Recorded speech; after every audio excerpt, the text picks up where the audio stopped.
Your stomach is growling. It's 2 p.m. and you haven't eaten since yesterday evening. Your coworker just microwaved fish tacos. Rude. And everyone keeps asking if you're okay. I'm fasting, you say, and suddenly half the office is nodding like you're in some secret club, while the other half looks at you like you've joined a cult. Here's the thing.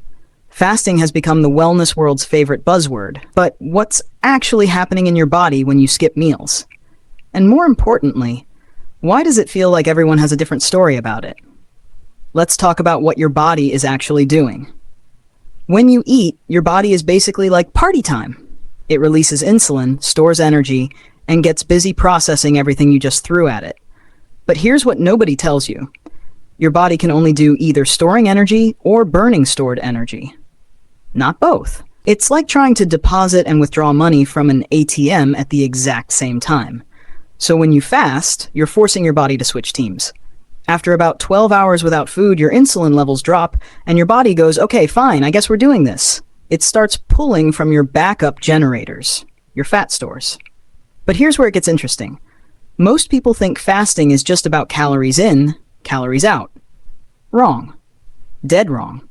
The mitochondria thing. Stay with me here. Remember mitochondria from high school biology? The powerhouse of the cell? Yeah, those little guys. When you fast, something bizarre happens to them. They actually get better at their job.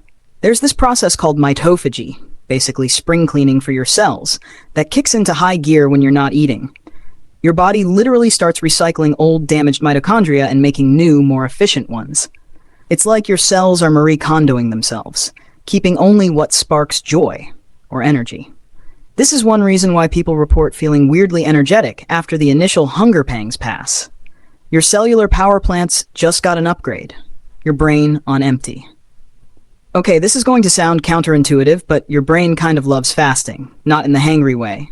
That's different, but in the, wow, I can think clearly way. Here's a fact that rarely gets mentioned. When you're fasting, your body produces more of something called brain-derived neurotrophic factor, BDNF. Think of BDNF as fertilizer for your brain. It helps you grow new neurons, protects existing ones, and basically makes your brain more resilient. Our ancestors didn't have Seamless or DoorDash. They had to be sharp, focused, and creative when they were hungry, because that's when they needed to find food. Your brain evolved to perform well in a fasted state. That's why you might notice you can concentrate better during a fast. It's literally evolutionary programming. The autophagy hype is real, but not how you think. Everyone's talking about autophagy these days, like it's some magic detox. Cleanse your cells, remove toxins. Look, I'm not here to burst your bubble, but let's be real about what's happening. Autophagy is your body's recycling program. When you're not constantly eating, your cells start breaking down and repurposing old proteins and cellular junk. It's like your body saying, well, since we're not getting new supplies, let's see what we can build from what's lying around. The cool part? This process is linked to longevity, disease prevention, and cellular repair. The not cool part? It doesn't happen overnight, and it's not removing toxins. Your liver and kidneys do that already. Thank you very much. Most studies suggest you need to fast for at least 16 to 24 hours to really get autophagy going. Those people doing 12-hour overnight fasts? They're getting benefits, sure, but autophagy isn't really one of them yet. The insulin roller coaster nobody warned you about. Here's something wild. Every time you eat, even if it's just a handful of almonds or a healthy smoothie, your insulin spikes. And when insulin is up, fat burning is essentially locked in a cage. Most of us are living on an insulin roller coaster, eating every 2 to 3 hours, snacking between meals, having small frequent meals, because some diet book from 2003 told us it would boost our metabolism. Spoiler alert, it doesn't. What it does do is keep your insulin constantly elevated, which means you're always in storage mode, never in burning mode. Fasting gives your insulin a break, like an actual break. And when insulin stays low for extended periods, your body becomes better at responding to it. This is huge for people dealing with insulin resistance, prediabetes, or type 2 diabetes. But here's the kicker. You don't need to fast for days to get this benefit. Even a 16-hour fast, which includes sleep, so really you're just skipping breakfast, can improve your insulin sensitivity over time. The hunger hormone plot twist. You know that feeling when you're starving, and then suddenly, you're not? That's not willpower. That's ghrelin, your hunger hormone, doing its thing. Ghrelin rises and falls in waves, usually timed to when you normally eat. So if you always eat breakfast at 8 a.m., ghrelin will spike at 8 a.m., whether you've eaten or not. But here's the cool part. If you don't eat, that spike passes, usually within 20-30 minutes. This is why experienced fasters say the hardest part is the first few days. You're literally retraining your hunger hormones. After about a week, most people find that their hunger signals shift to match their new eating schedule. Your body adapts. Always adapts. Women and fasting. The conversation we need to have.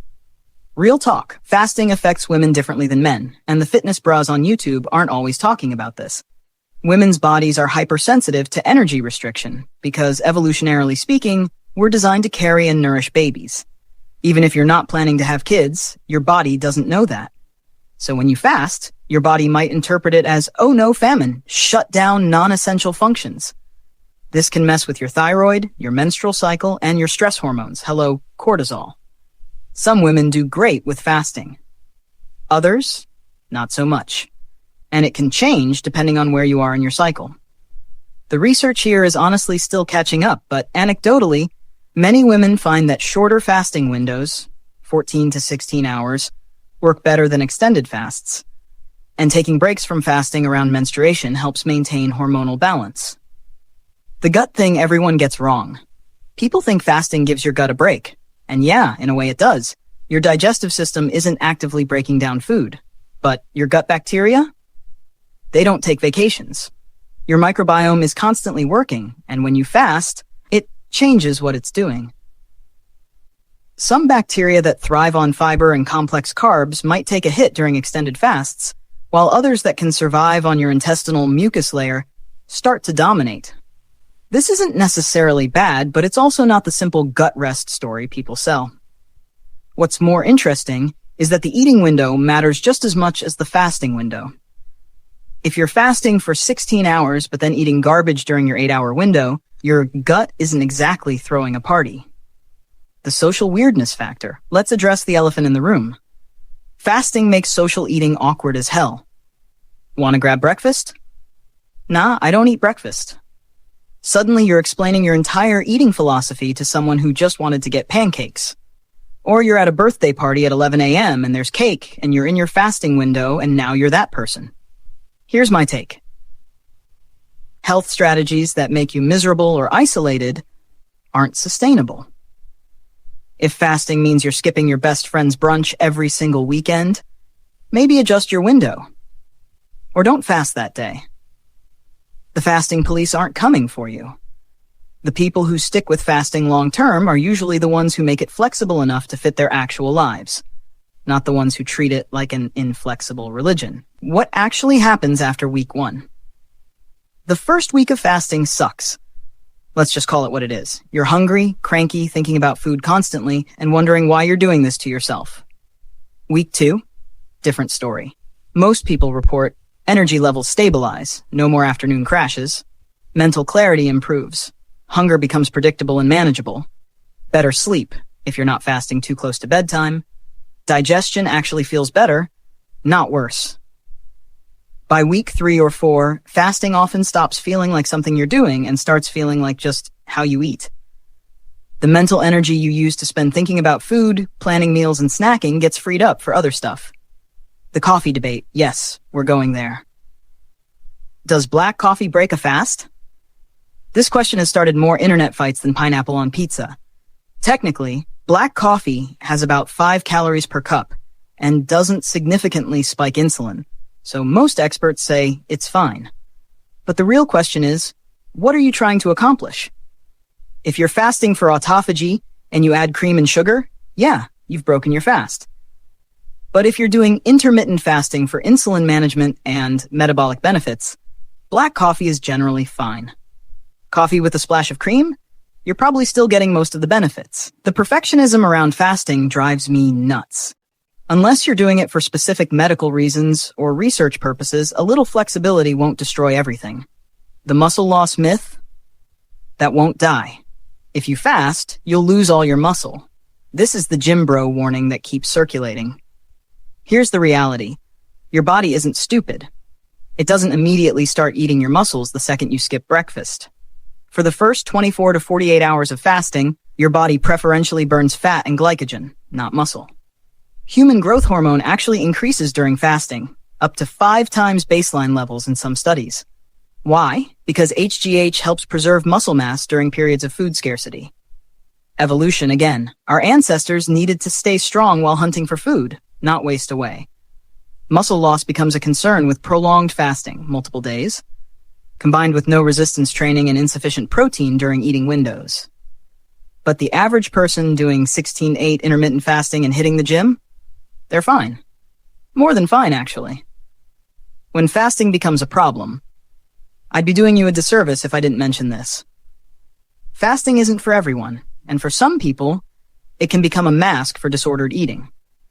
If you find yourself fasting as punishment for eating, feeling virtuous only when fasting and ashamed when eating, extending fasts to make up for eating occasions, isolating from others because of your fasting schedule, obsessing over the rules to an unhealthy degree, these are red flags. Fasting should feel empowering and energizing, not restrictive and punishing. If it's making you miserable or affecting your mental health, it's not the right tool for you, and that's completely okay. The weird benefits nobody talks about. Beyond weight loss and insulin sensitivity, there are some surprising perks people notice. Taste sensitivity changes. When you're not constantly eating, your taste buds reset. That first meal after a fast, everything tastes amazing. Regular food suddenly becomes gourmet. Appreciation for food. You actually notice and enjoy what you're eating instead of mindlessly snacking while scrolling through Instagram. Time back. Not eating breakfast or snacking means you're not meal prepping, shopping for, or cleaning up from as many meals. That's genuinely hours back in your week. Better relationship with hunger. You realize hunger isn't an emergency. It's just a signal. You can feel hungry and be totally fine. The bottom line, because you knew it was coming. Fasting isn't magic. It's not going to cure everything wrong in your life or transform you into a superhuman. But it is a powerful tool that works with your body's natural biology rather than against it. The best fasting protocol is the one you can actually stick with. For some people, that's 16/8. For others, it's eating normally most days with occasional 24-hour fasts.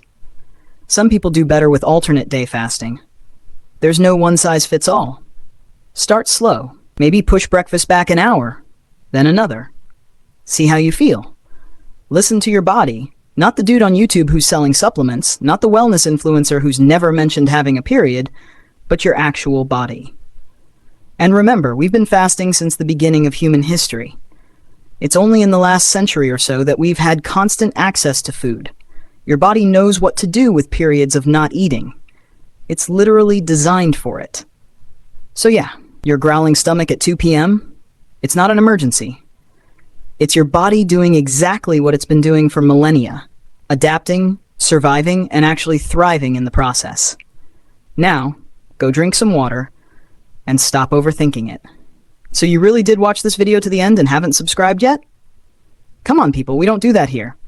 Subscribe and like and tell me what part of the universe you are watching from. I'm in Pluto. Just to be frank, I'm a female dude, not a male dude. A nursing student passionate about your mental, physical, emotional, and educational health. Check out my other videos if you want, and I'll see you tomorrow with another video. Always stay happy and subscribe for an injection.